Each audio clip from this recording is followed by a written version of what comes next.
Mula sa 702 DZAS, Agapay ng Sambayanan. Narito na ang programang mag-uugnay sa iyo tungo sa wastong kamalayan sa batas. Praktikal na talakayan ng mga alituntunin at balitaktakang may kaugnayan sa mga patakaran ng bayan. Kinilala sa Golden Dove Awards bilang Best Documentary Program. Ito ang Tabas ng Batas!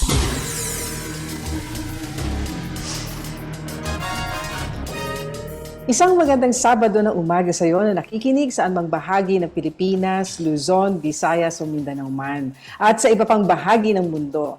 Maraming naaga sa inyo naming nakikinig dyan sa Bicol Region sa pamamagitan ng CARE 104.3 The Way FM. At dyan naman sa Zamboanga City na nakikinig via 1116 DXAS Radio Comunidad Buenos Dias.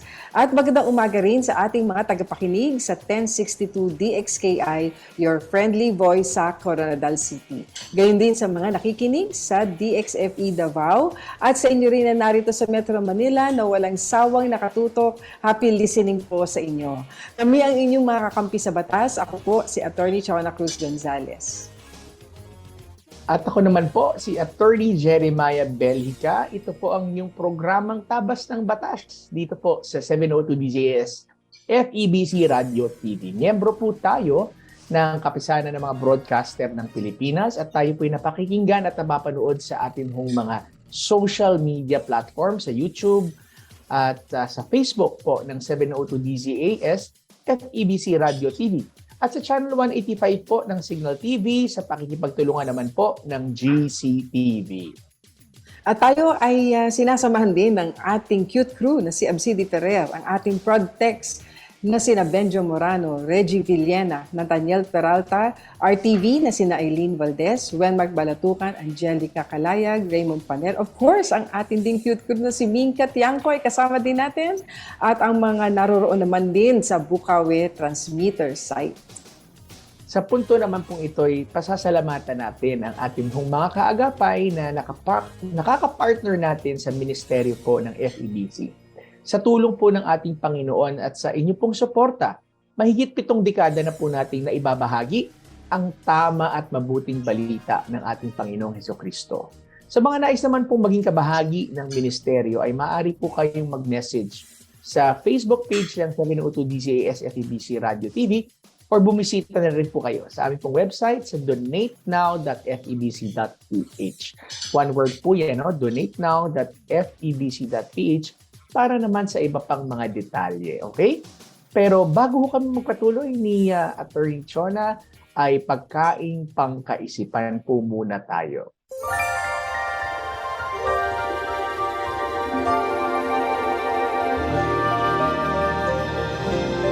Ito po ay hango sa Awit chapter 28 verse 7. Ang sabi po, si Yahweh ang lakas ko at kalasag. Tiwala ko'y sa Kanya nakalagak. Tinutulungan niya ako at pinasasaya. Sa awiti, pinasasalamatan ko siya.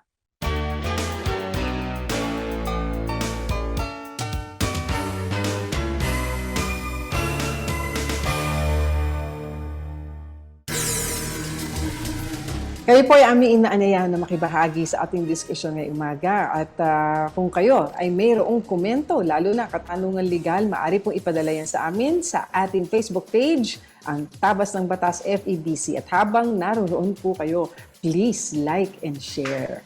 Ayan, so sa pagbabalik po ng Tabas ng Batas, tutungo na tayo kaagad sa ating unang segment na punto per punto segment. Tabas ng Batas! Kapag tinawag ka ng pagmamahal, sumagot ka agad, panatag, marangal. Naririto ako at handang maglingkod. Sundin mo ang sariling puso't kalooban, hindi ang bulong, bighani at tukso ng mga wikang banyaga sa iyo. Matitiis mo ba ang patalim ng balakyot? Magtitiis pa ba sa gisik ng maiksing kumot? Mahihimbing ka bang alipin ng takot? Ang pag-ibig mo ay walang kapantay, kundi ang pag-ibig din ng minamahal. Huwag mo siyang bayaang maghintay. Gumising ka, manindigan.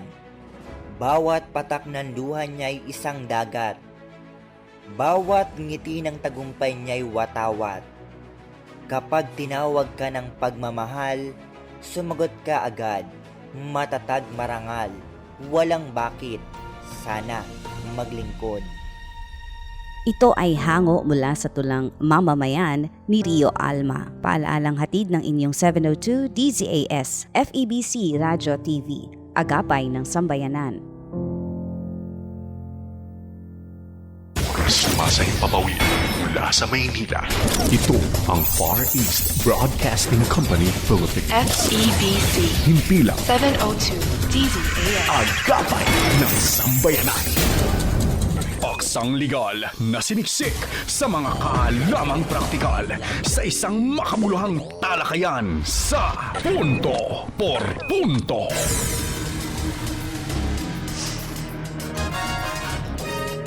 Alright, so tayo po'y nagbabalik po muli dito sa ating programang Tabas ng Batas. Ako pa rin po si Attorney Jeremiah Belhica.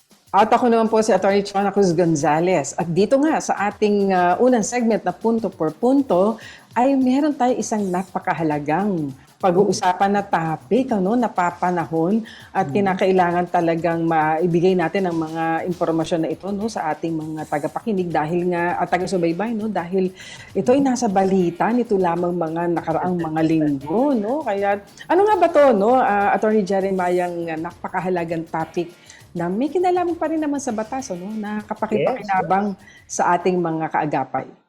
Yan. Ito ay ang batas na ating pag-uusapan is yung Republic Act 9208 or yung Anti-Trafficking in Persons Act of 2003 as amended by RA 1064 known as the Expanded Anti-Trafficking in Persons Act of 2012. Ayan. Attorney, pero mamaya ipahahapyawan din natin sila dun sa issue ngayon ng mga as it relates to dun sa offloading ng mga nagta-travel abroad. Pero yes. Simulan muna natin. Ano ba itong batas na ito na nagiging sanhi daw ng talagang masusi at masinsin na pagtatanong ng mga immigration officers, kasi raw dahil sa human trafficking. So ano bang ibig sabihin ng trafficking in persons? Ayon dun sa batas, ang trafficking in persons daw ay isang illegal na gawain at ito ay considered na violation ng human rights. Ito ay mayroong tatlong interrelated and interdependent na mga elemento para ang isang gawain ay matawag na trafficking or human trafficking. Ito yung una, yung tinatawag na acts, number 2, means, and number 3, purpose. Yan, tatlo na yan ang three elements na tinitingnan para maging human trafficking ang isang gawi. Pag sinabing acts, ano ba yung mga acts involved? This involves the recruitment, obtaining, hiring, providing, offering, transportation, transfer, maintaining, harboring, or receipt of persons with or without the victim's consent or knowledge within or across national borders. Ibig sabihin, nire-recruit mo, kinukuha mo, hinahire mo, may consent man o wala, yung nais biktimahin, sa loob man o sa labas ng bansa, Kaya kasama yung transportation, pag-aalok, para siyang illegal recruitment. Kaso lang nga, ang means na to, ibig sabihin, nagawa mo yung actions na yan by the means of use of threat, use of force, other forms of coercion, abduction, fraud, deception, abuse of power or of position, taking advantage of the vulnerability of the person, or giving or receiving of payments or benefits to achieve the consent of a person having control over another person. Pinilit mo, niloko mo, pinapaniwala mo, o ginamit mo ang iyong impluwensya para lamang mapilit ang taong ito doon sa tinatawag na trafficking. At ang purpose ang pinakamahalaga dito, attorney. Lahat itong acts at means ay ginawa mo for the purpose of exploitation or the prostitution of others or other forms of sexual exploitation, forced labor or services, slavery, involuntary servitude, or the removal or sales of organs. Kasama pala yun, ano? Pati yung pagbebenta ng Oo. mga internal organs, Mm. attorney, no? So, in short, the recruitment, transportation, transfer, harboring, adoption, or receipt of a child for the purpose of exploitation, or when the adoption is actually induced by any form of consideration for exploitative purposes, shall also be trafficking in persons. Ibig sabihin, nagkaroon ka ng, nag-adopt ka, nag-ampon ang isang tao para i-exploit ang isang bata. Yan din ay trafficking in person o yung more commonly what we know as human trafficking. Ano? So, tandaan po niya yan. Yung tatlo po na yan, yung acts, yung means, and yung purpose. Yung mga gawi at paano ginawa at ano yung mga dahilan. Okay? So, ano po ba?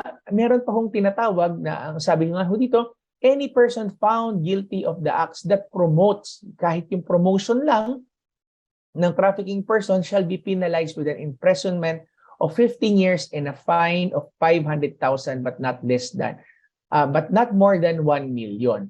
Ngayon naman, kapag use of traffic persons ang ginawa, sinabi no, any person who buys or engage the services of traffic persons, no?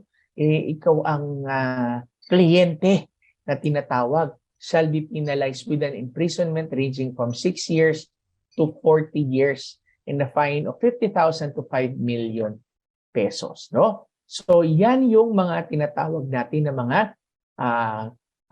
trafficking in persons na act. Pero yung paano naman, attorney, yung mga tinatanong nila marahil? Paano naman yung mga tao na tinatraffic? Sila ba'y pwedeng ikulong kapag for example, no, dahil sa kuha na ng pera, ay napilitan na pumayag, no, yung isang tao na magpa-traffic, no, na maibenta siya?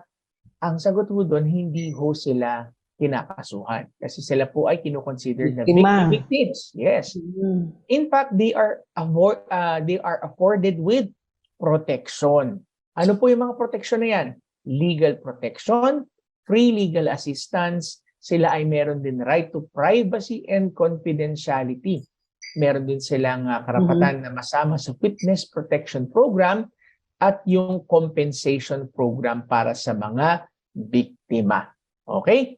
At maaaring magreklamo ang sino mga pwede magreklamo against trafficking? Yung offended person itself, yung kanyang asawa, kanyang magulang o legal guardians, mga kapatid, kanyang mga anak, o kung sino mang tao ang merong knowledge, personal knowledge sa nangyari at mga gawi ng human trafficking, no? Meron din, attorney, na itinayo na Interagency Council Against Trafficking. Ito yung IACAT, ano? Pwede ho silang tumawag dito para tulungan ho kayo. Lahat ho ng mga opisina dito ay nagtulong-tulong, no? DOJ, DSWD, PNP, Philippine Women and Children's Protection Center, National Bureau of Investigation, Bureau of Immigration, and POEA. Nagsama-sama po sila dyan, no? Nabanggit na natin ang Bureau of Immigration. Kaya dahil naging mainit din yung usapin dyan. Kasi maraming na-ipit at na-offload dahil daw ibig sabihin na offload, meron nakabook na flight, naka-ready ka na talaga, nakabayad ka na ng ticket mo, dala-dala mo na yung gamit mo, etc. Pagdating sa airport, hindi kayo nakasakay ng eroplano. Opo, yun ang offload. Kaya kasi ginagawa daw ito ng Bureau of Immigration bago umalis, para siguraduhin na ito ay hindi biktima yung aalis ng human trafficking, no? Mahabang usapin at mahabang kwento at huwag naman sanang hanapan lahat ng yearbook dahil oo naman. magdadala. Pero hindi ka bilang dadala noon. Bilang payo na lang sa ating mga kaagapay attorney, ano ba ang mga siguro para makatulong sa iyong pag-alis? Ano yung mga siguraduhin na kinakailangan dala-dala mo para ikaw ay hindi maharang, no?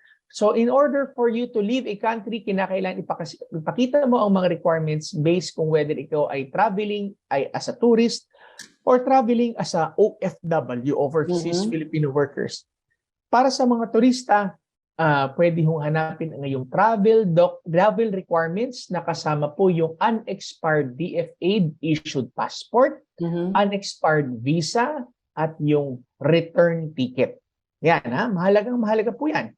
Kung ikaw naman po ay OFW, kinakailangan po ninyo ipakita ang inyong unexpired passport, valid travel tickets, unexpired TOEA confirming visa o yung inyo ring OEC or yung electronic resibo na inisyo po sa inyo, yung overseas employment contract na mismo pong inaprubahan ng POEA. No? Mahalaga po yan dahil ito po ay hinahanap para siguraduhin na ikaw po ay hindi binibiktima ng illegal recruiter o naman ng human trafficker. Pero minsan, attorney, as a secondary supporting document para mga nakasigurado, hinahanapan rin ng proof of travel intent o proof of financial capability or capacity. So, yan po, no? Yan ang ilang sa mga paalala ho natin at hopefully wala hong ma-offload sa atin at tayo po ay hindi rin maging biktima ng human trafficking. Kasi kapag ka na-offload ka, hindi ka nga nakasakay doon sa takdang araw at oras ng flight mo, pag nagpa-rebook ka, di ba? Panibagong gastos yan. At yung mga nasa probinsya, yung ating mga kababayan, at dito sila sa airport natin dito sa Metro Manila sasakay ng kanilang eroplano going to their destination.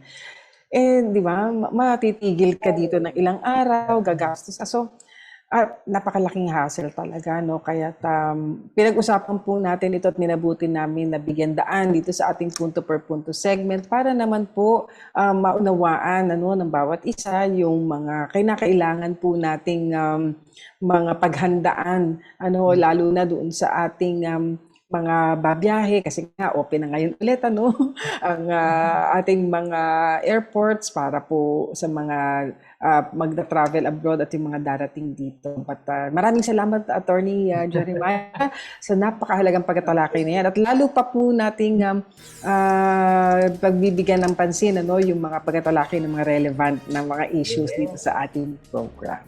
Kaya nga, Attorney, ay napakadami pa natin pag-uusapan. No? Yes. Magbe-break muna tayo pero sa ating pagbabalik ay makakapanginig ho tayo ng napakagandang diskusyon patungkol ho sa mga nakabinbin at pinasa na panukalang batas.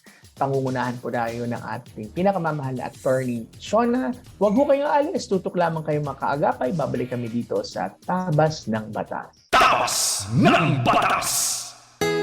Kagapay, join ka na sa Diamond Anniversary ng FEBC.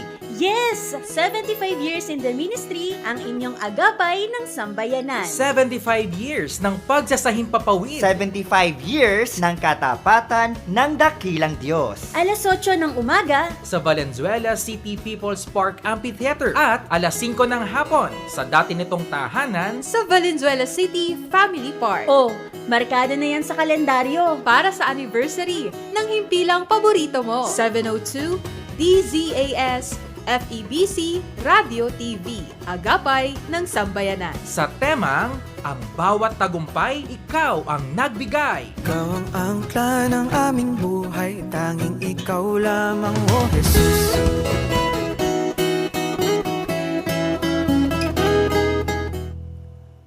Ito ang Far East Broadcasting Company Philippines, 74 na taong nagpapahayag ng mabuting balita ni Hesukristo, on air, online, and on the ground. FEBC Philippines, matatag sa pananalig, matatag sa paglilingkod, matatag sa pasasalamat.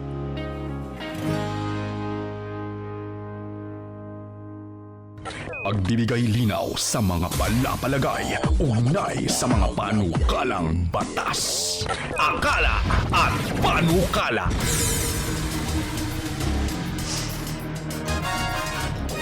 Alright, so tayo po yung nagbabalik muli sa ating pong programang Tabas ng Batas. Naririto na tayo sa second segment na Akala at Panukala. Attorney Chona, ano po ba ang pag-uusapan natin ngayon? Ito, isa na namang napapanahon na panukalang batas na na-file sa Senado, Senate Bill 2029. Ito ay may kinalaman sa basic education. Ito ang act ensuring the alignment of basic education and early childhood education. So, i-align at is maaring itutugma sa pangangailangan siguro ng panahon dahil kinakailangan na syempre makasunod naman yung ating mga kabataan sa mga kinakailangan ng education sector para naman sila ay maging competitive sila doon sa mga counterparts natin, hindi lamang dito sa ating bansa kundi sa Asia syempre at sa mundo kasi syempre globalization na, di ba? At wag mawala yung ating competencies, yung core competencies natin. Kasi kaya nga ibang mga naalala ko kaya yung mga investors ay pumupunta rin sa bansa, hindi ba? Dahil nakakapagsalita tayo ng English, na madaling maka-adapt doon sa language at nakaka-communicate tayo sa kanila. Kaya isa sa lakas natin bilang isang bansa na hindi natin dapat mapakawalan, yung oportunidad na yon. At isa pa, alam mo, nakakalungkot din dahil sa ating mga pag-iikot din at mga nakakaharap natin from education sector, sinasabi nila na yung pandemya ay nagkaroon ng malaking epekto sa education sector, na nagkaroon talaga ng gap, na meron talagang learning gap na tinatawag na tila yung ating ability to read and comprehend yung what we read, yung naiunawaan, yung binabasa, ay merong naging kahinaan doon.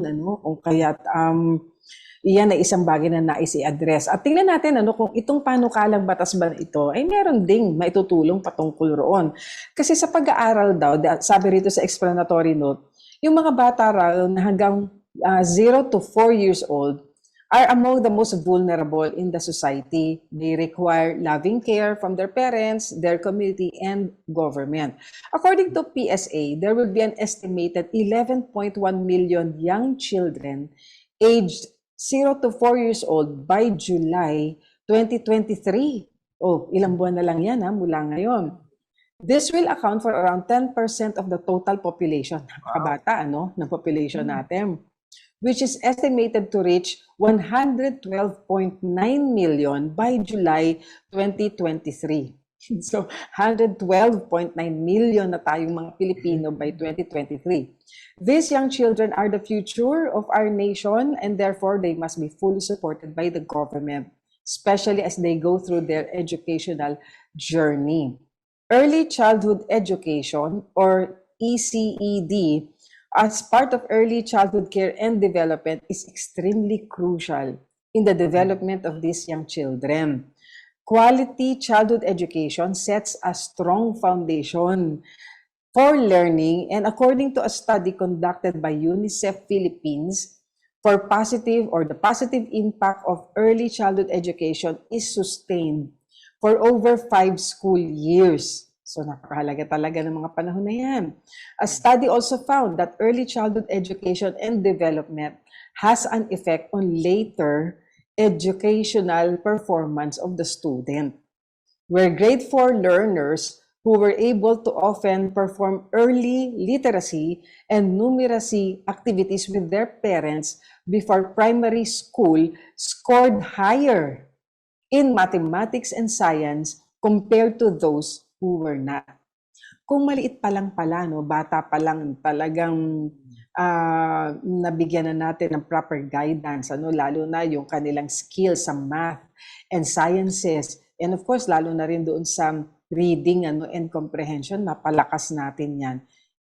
Sigurado naman tayo na sa kanilang pagkapatuloy ng pag-aaral, mapapanatili nila yung mga skills na yun, yung mga abilidad nila na yun. Kaya gusto ng panukalang batas na ito, pagtuunan natin ito ng mas malalim pang pansin. At ang sabi pa, the equitable early childhood education is also an effective strategy for promoting economic growth, as it can narrow early achievement gaps for children from disadvantaged settings. Siyempre, marami tayong mga kabataan na nasa ganitong sektor, ano? And teach fundamental skills needed for the workforce.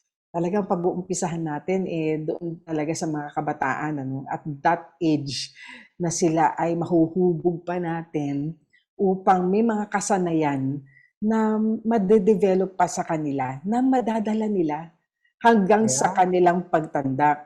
Therefore, it is a sound policy to provide a universal quality early childhood education.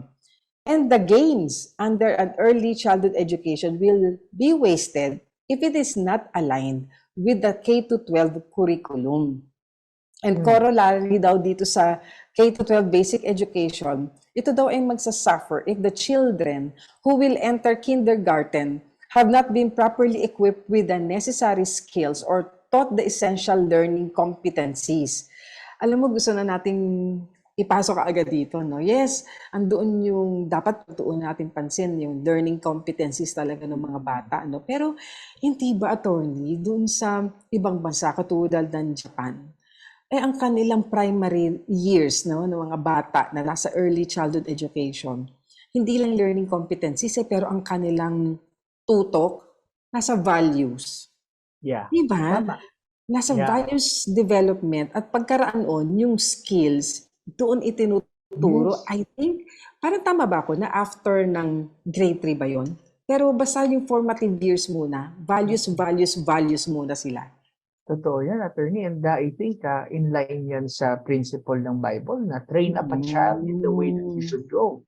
Kasi yung mga natututunan ng bata, hindi natin nalilimutan. And yung sabi nga, yung intelligence, nadidevelop yan pero yung character talaga ang huhubog sa iyong destiny. Tama. At kung wag sanang kalimutan yun, ano? Kasi mahalaga naman ang learning competencies, katulad ng gustong paigtingin dito, no? Pero wag kalimutan yung values. At the same time, may nabanggit ka rin, attorney, no, na maganda nga ipasok din sa curriculum ng mga bata. Habang pinag-uusapan natin din itong panukalang batas ito, ano nga ba yung nabanggit mo as we were discussing this bill? Yeah, maganda, attorney, kasi napag-uusapan nga din na habang bata, may ilang bagay na pwedeng pang maidagdag na may turo. Isa daw doon is yung handling ng pera. No, kasi hindi daw na ituturo. At ang isa pa sa pwede nating pag-isipan is yung handling ng relationships. No, relationships sa kapwa, relationships sa magulang. At syempre doon din sa opposite sex. Kasi pagka, di ba, kasi may mga gender and iba nga nagsa-sex education na bata-bata. But I think it's more of, the entirety ng relationship talaga. Kaya while we are commending our legislators na trying to bridge the gap, no, ng ating mga learners from early childhood education, pantawid mo na hanggang K-12, no, or yung tinatawag natin na senior high na, maganda na hindi lang learning competencies ang pagtuunan natin ng pansin, kung hindi yung ding values. And itong mga nabanggit mong karagdagang mga dapat na matutunan ng mga bata, no, sa kanilang paglaki, no, dahil doon sa relational naman at doon sa di ba meron tayong support doon sa sinatawag na EQ, yung emotional quotient, yung matuto yung bata ng pakikipag-relate sa ibang tao. Kasi di ba kaya pumapasok din minsan yung tinatawag natin mga mental health issues. Kasi yung relational aspect ng kanyang buhay, hindi natatalakay, hindi nagkakaroon ng avenue na mapag-usapan yung relationship niya with parents, with siblings, with opposite sex, with other people. I think magandang pagtuunan talaga ng pansin at napakaganda ng suggestion mo na siguro sa pagdinig nitong panukalang batas na ito, matalakay din nila yung mga bagay na may kinalaman din. Kasi para holistic yung approach natin, hindi ba? So, yan po, ang panukalang batas, maikli lang po ito dahil meron lang silang mga ilang suggestions na gustong idagdag doon sa existing law. Pero ito po ay isang panukalang batas na welcome, of course, at nawa ay merong mga ilang suggestion na nabanggit na nga natin dito sa programa na mabigyan din ng pansin. So yan po ang Senate Bill 2029 na may kinalaman po dito sa Basic Early Childhood Education. Sa ating pagbabalik ay tutungo na tayo kaagad sa ating blockbuster segment, ang Payo de Asunto. Kaya huwag po kayo paglilipat ng istasyon, nagbabalik kami kaagad dito pa rin sa inyong paboritong programang Tabas ng Batas. Tabas ng Batas! Ako po si Pastor Rico Sorban ng San Pablo City at patuloy na ilalapit ko po ang kabataan sa bansang Pilipinas. Panginoon, manguna ka nga po sa bawat kabataan, sa bawat kabataan na hindi pa po nakakakilala sa iyo, maging yung kabataan na mga Kristiyano, patuloy na may bahagi nila ang salita mo, Panginoon. Pangunahan po niyo ang bawat kabataan na sila nga po, Panginoon, ay magkaroon ng tunay na relasyon sa Panginoong Hesukristo. Panginoon, maging ang aming government ay magkaroon ng pagtulong sa bawat kabataan upang sila ay matulungan sa kanilang mga naisin na makapagtapos sa kanila pong pag-aaral. Pangunahan po niyo ang bawat kabataan sa aming bansa at kahabagan po niyo ang bawat isa sa kanila. Salamat po sa pangalan ng Panginoong Jesus. Amen.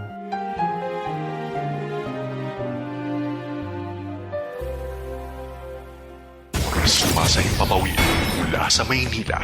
Ito ang Far East Broadcasting Company Philippines. FEBC. Himpilang 702 DZAS. Agapay ng Sambayanan. Mga kasong bibigyang pansin at mga katanungang sasagutin, yan ang tututukan at gagabayan ng Payo de Asunto.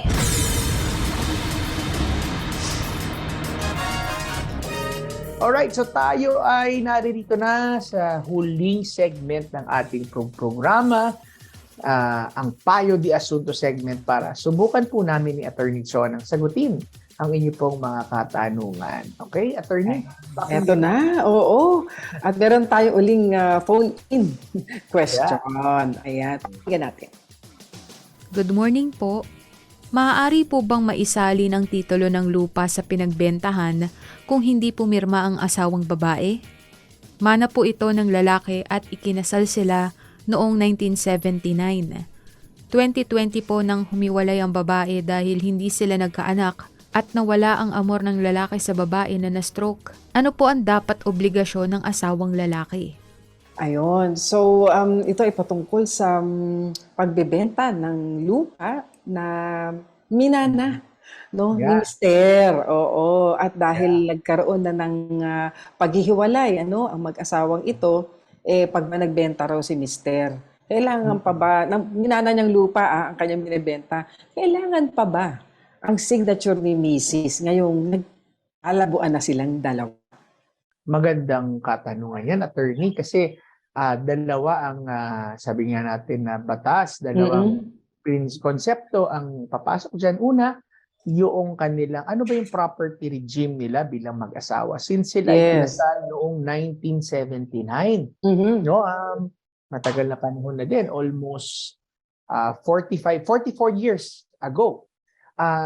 Wala pa yung family code nung panahon na yun. Oo, wala pa. So, ibig sabihin, ang property regime that governs them, assuming na wala ho kayong prenuptial agreement or antinuptial agreement, ay yung tinatawag po na conjugal partnership of gains. No? Ibig sabihin, ang lahat ng ari-arian ng iyong mga magulang noong sila ay mga single pa ay nananatiling sa kanila lamang, pero yung mga kanilang ari-arian nung sila'y kinasal, lahat ng kanilang kinita o yung mga gains nila, no, yun lamang ang nagiging part ng kanilang conjugal partnership of gains, no, yun ang conjugal property nila. Yes. Except, Attorney, ang sabi ng batas dyan, maliban na lamang yung mga minana ng isa sa mga spouses habang sila ay mag-asawa na.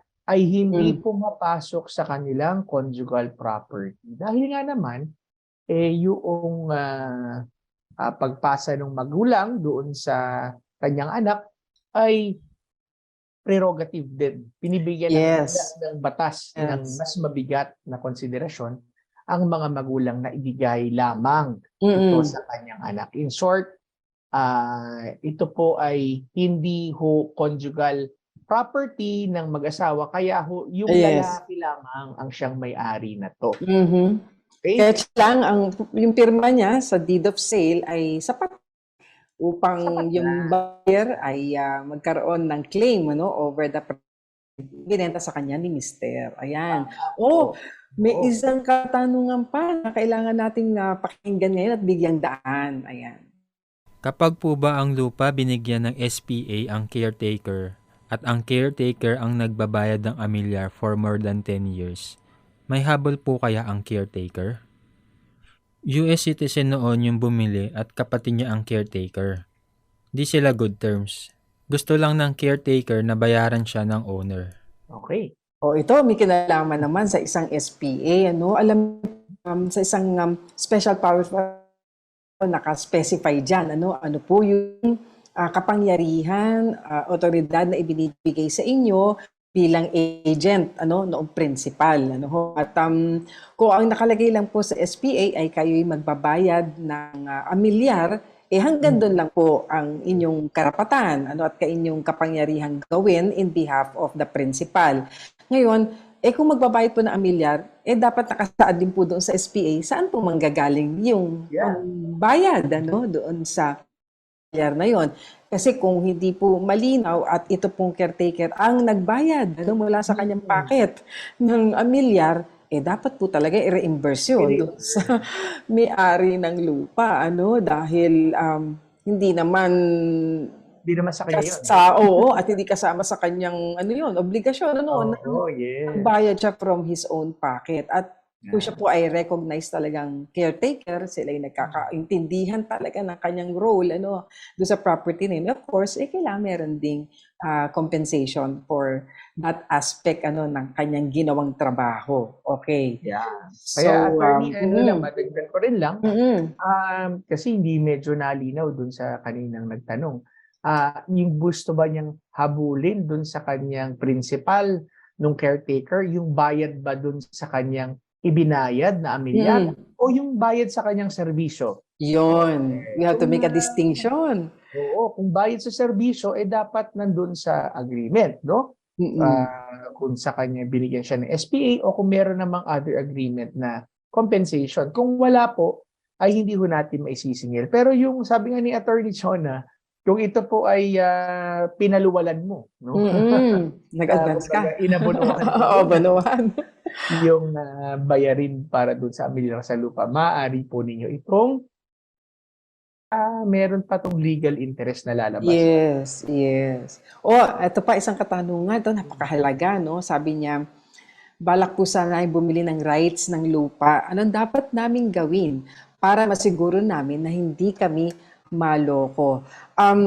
Alam po ninyo, para po sa inyong kapakanan, mas mainam po talaga na ang bilhin ninyo ay yung pong titled property. Kasi po, nakakasiguro kayo na kung yung nagbebenta po sa inyo ay may titulo na doon sa lupa, makikita nyo na po pangalan ng nagbebenta at yung eksaktong location ng property na ibinebenta sa inyo. Mas secured po kayo doon at wala na kayong aalalahanin dahil tayo po ay hindi naman required pa to look beyond the title.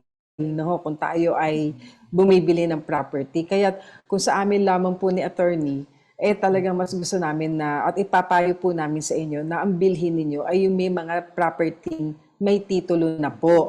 Yun. Ayan, attorney. Okay, biat ha, pagka rights lang po ng lupa ang pinapakita sa inyo, attorney, ano bang sasabihin mo riyan? Kung rights lang doon sa lupa at walang mapakitang titulo, for all intents and purposes, hindi pa ho siya ang may-ari o hindi siya ang may-ari ng lupa. Ngayon, kung yung lupa ho kasi ay titulado na, no?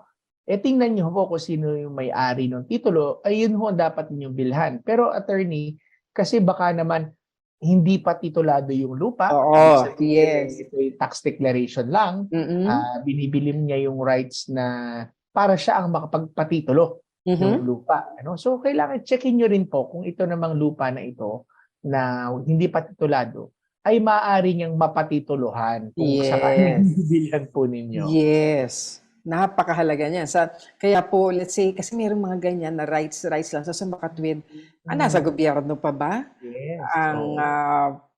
Ang pag-aari ng property na yan? Aba, kailangan po makipag-ugnayan kayo doon sa ahensya ng pamahalaan natin na tila yun ang nagmamay-ari, ano?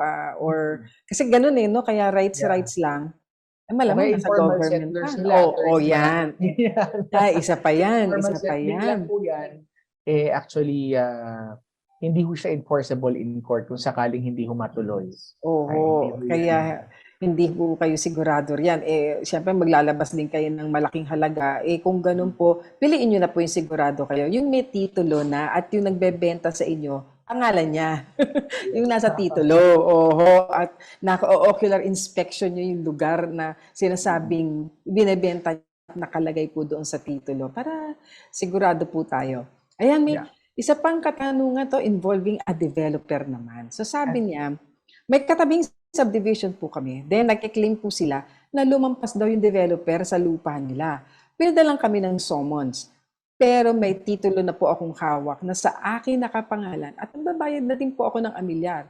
Ang nakalagay po sa summon ay action Reivindicatoria. Ayan, reivindicatoria and damages. Ayan. So, sabihin muna natin, ano ba yung tongue twisting na pangalan ng case na yan?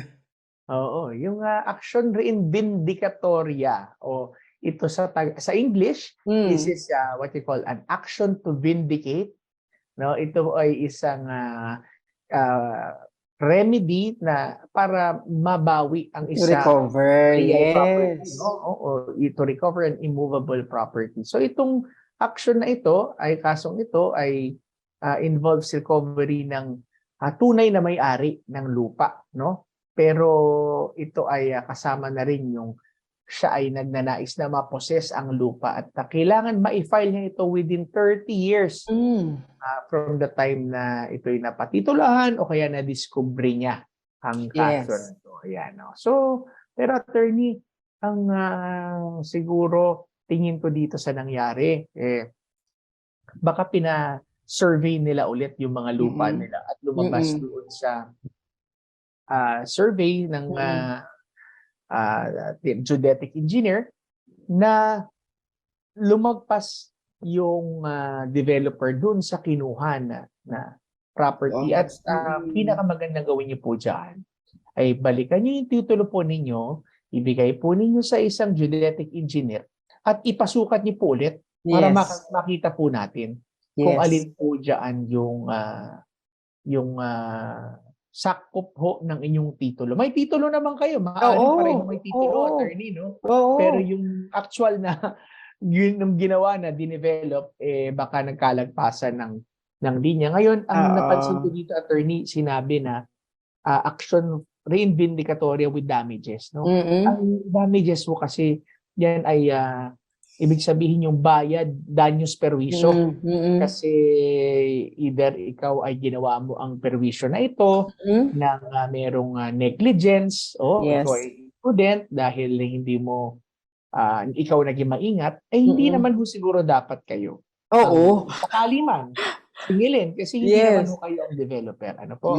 So, ang pinakamabuti po dyan, kumuha po kayo ng geodetic engineer at ipasukat po ninyo at makita po ninyo, no?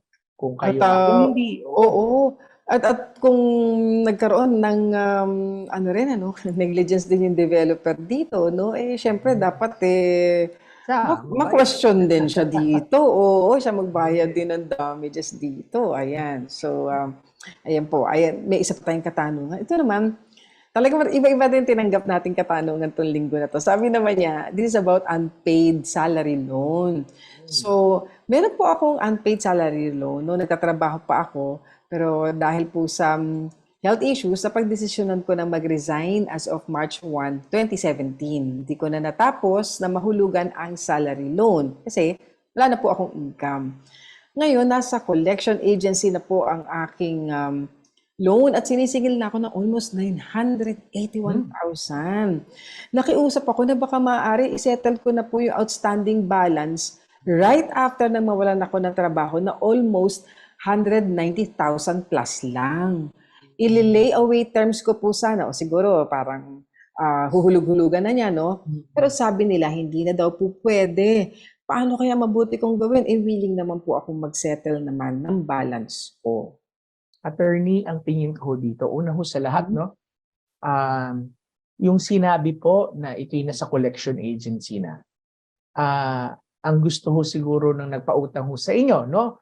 Ay hindi na ho sa kanila makipag-usap ng direct.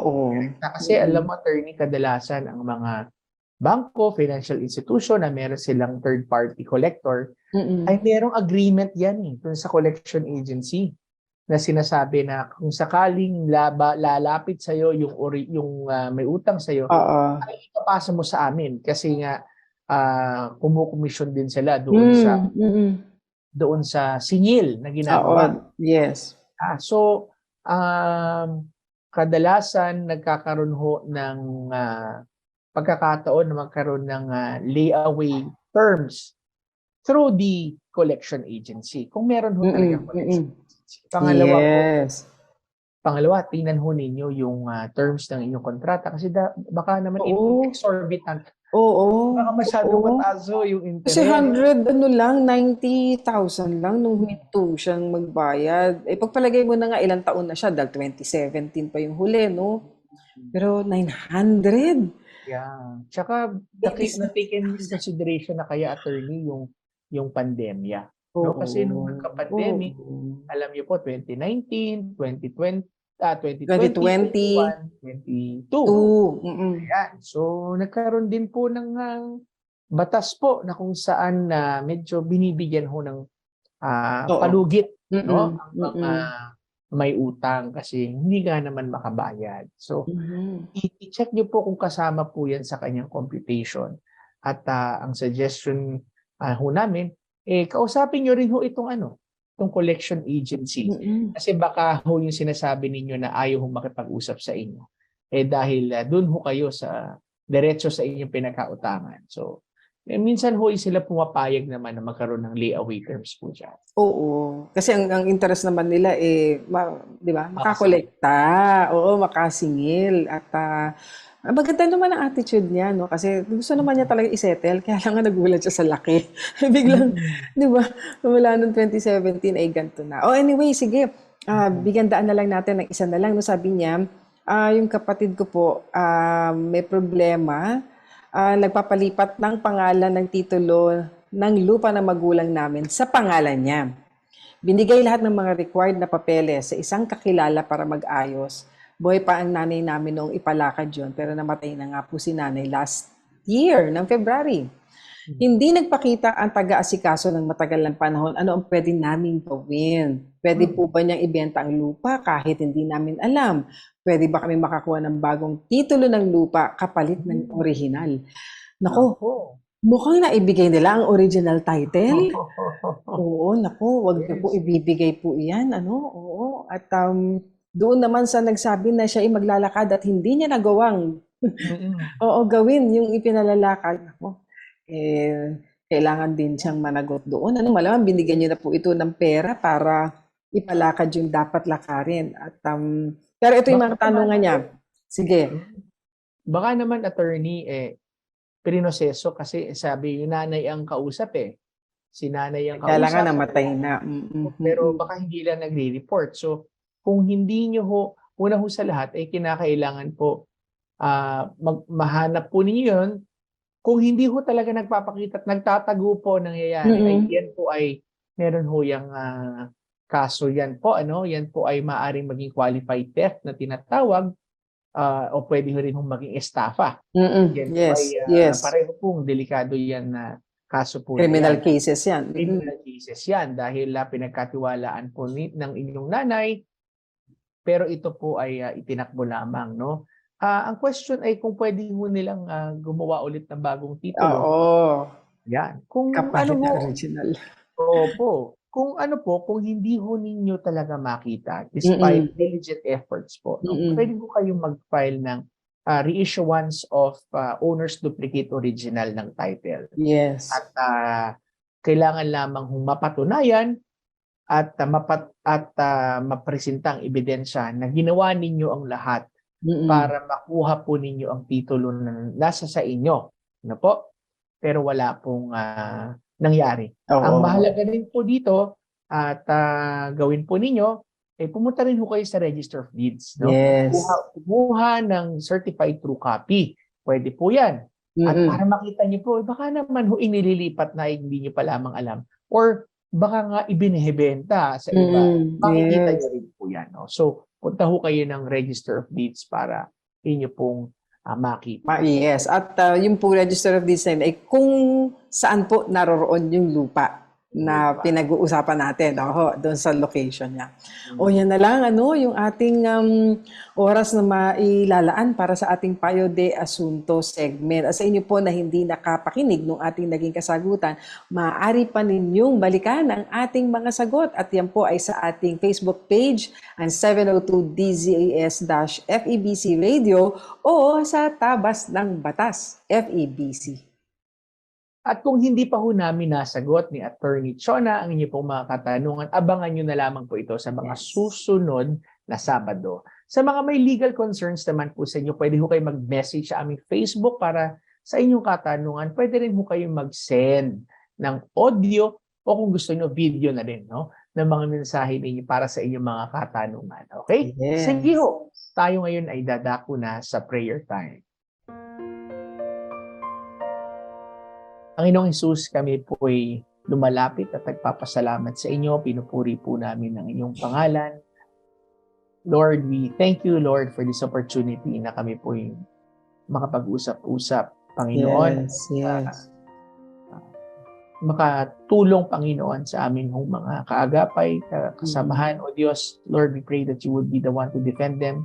Sa kanilang problema, O Diyos, ikaw ang magtumugon, Panginoon, sa anumang mga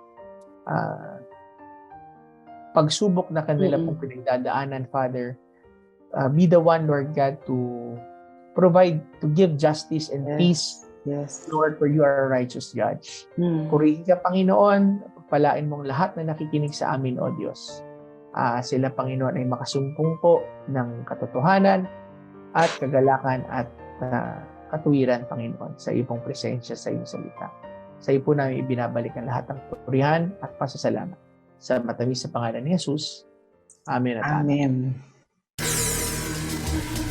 Salamat po mga kaagapay sa mga tumutok sa radyo at sa online via Facebook at YouTube.